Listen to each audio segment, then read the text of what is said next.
పనిని ఏబీలు 18 రోజుల్లోనూ, బీసీలు 24 రోజుల్లోనూ, సిఏలు 36 రోజుల్లో చేస్తారు అంటున్నాడు. అయితే ముగ్గురు కలిసి ఎన్ని రోజుల్లో చేస్తారు? ఆప్షన్స్ ఇలా ఇచ్చాడు మనకి.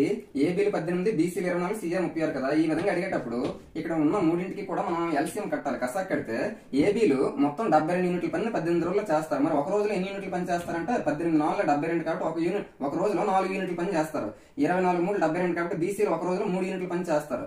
36 రోజులు 72 కాబట్టి సిఏలు 72 యూనిట్ల పని అవ్వాలంటే ఒక రోజులో 2 యూనిట్ల పని చేస్తారు. మరి ఒక రోజులో ఎంత పని చేస్తున్నారంటే వీళ్ళందరూ కలిసి 9 యూనిట్ల పని చేస్తున్నారు. మొత్తం మనకి 72 యూనిట్లు అవ్వాలి. ఒక రోజు 9 యూనిట్లు అంటే 9 8 72 కాబట్టి మనకి 8 రోజుల పని అవుతుంది. ఇప్పుడు 2 × A + B + C.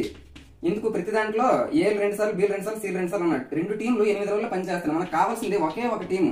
మరి టీం తగ్గింది అంటే ఇక్కడ 2 అనేది అటు వెళ్తే ఇంటూ అవుతుంది. 8 16 రోజులు టైం పడుతుంది. Option 2 is the correct answer. Thank you.